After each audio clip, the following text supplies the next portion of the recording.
we're going to talk about some special segments that exist in our triangles. So we start with one called the altitude. The altitude of a triangle starts from the vertex and extends perpendicular to the opposite side.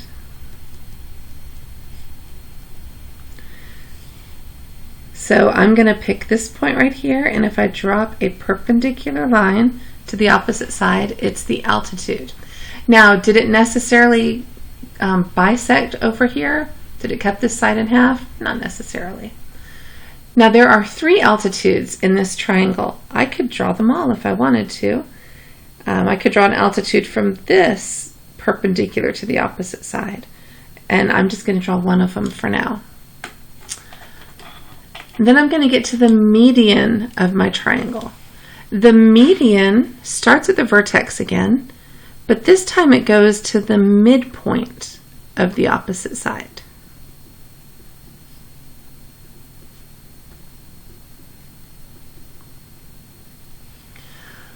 So my median, I'm going to make up a midpoint here just with my eyeballs. So the median would go like this, to the midpoint of the opposite side. Now, to illustrate the rule we're going to learn about medians, I need to draw all 3 of them. So I'm going to pick a midpoint of this side, and I'm going to draw another median. And then, let's say that's the midpoint, and I'll draw the 3rd median in this triangle. Notice that all of our medians intersected at the same point. That point is called the centroid. It's kind of a cool word. The centroid is the center of gravity of the shape. So for example, if I made this triangle out of solid wood and I found this centroid, I could balance it on the tip of my pen. Well, maybe not my pen, but balance it on the tip of something, because that would be the center of gravity. Just an interesting fact. This is called the point of concurrency. It's free of charge. You're not going to be tested on this part. A point of concurrency, when all 3 of them meet at the same place. The point of concurrency, if I intersected all of the altitudes, would be called the orthocenter. Again, you don't need to know that. It's free of charge. But the centroid is very important, because what the centroid does is it is 2/3 of the distance from the vertex to the midpoint of the opposite side. So let's say I'm going to label this ABC. So this point B is 2/3 of the distance from A to C. So I'm going to label from A to B as 2/3 of the distance, then B to C is the other 1/3. Now here's the easiest way I like to think of it. Think of the segment AC and split it into 3 pieces. So if I put a dot here, so from A to C I'd have 1, 2, 3 sections. AB got 2 of those sections, BC got 3 of those sections. So for example, if I told you that AC was 21, and we wanted to figure out AB and BC. Those of you who don't mind the fractions can just say, hey, 2/3 of 21, and I've got AB. But if you want to do this in your head without a calculator, let's divide 21 into 3 pieces. 21 divided by 3 is 7. So the shortest piece is 7. The longest piece is 2 7s, which is 14. So also notice that AB and BC, AB is twice as big as BC. So think of it as 3 pieces. AB gets 2 of those pieces. BC is the other piece. So that's the importance of the centroid that you're going to see later. The angle bisector of a triangle. So the angle bisector is just what it sounds like. It bisects an angle. It doesn't do anything else. All of these special segments have one job. Altitude is perpendicular. Median goes to the midpoint.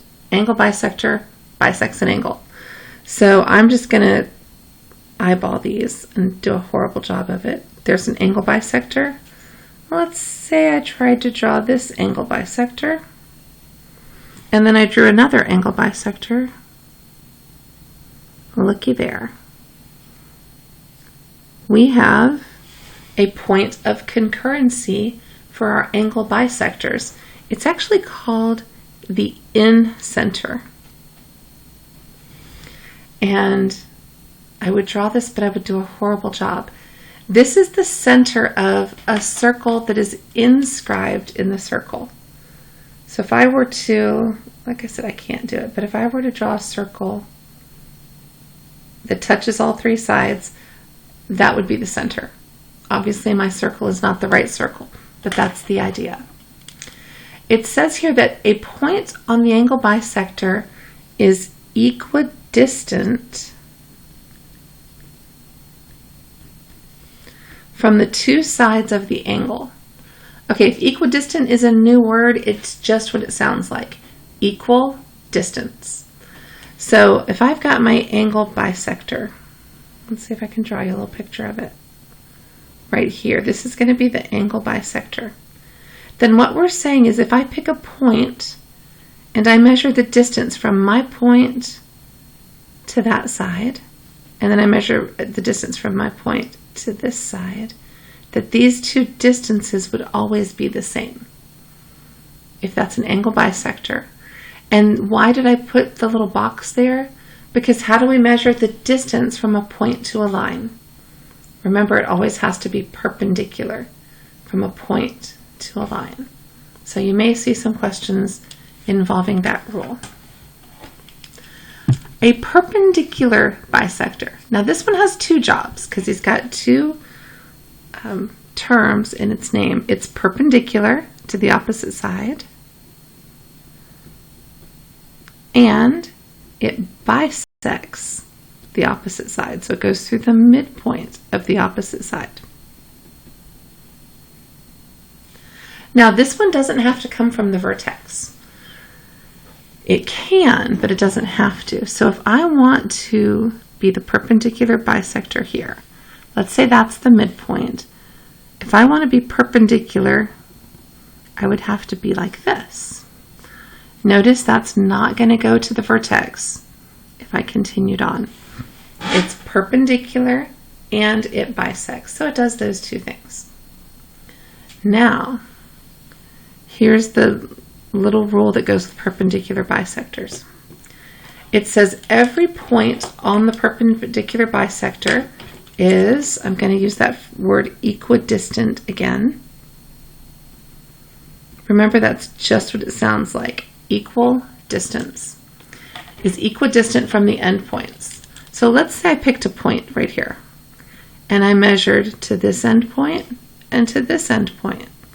According to this rule, those would have to be congruent to each other. Maybe I went from this point to each endpoint. Guess what? Those would have to be equal to each other, and so on. So any point on this perpendicular bisector is the same distance to the endpoints. So those are our special segments. You will want to learn their names and be able to recognize them in pictures. This rule is very important, the rule about the centroid. You'll practice that. And the angle bisector and the perpendicular bisector, you'll practice that a little bit as well.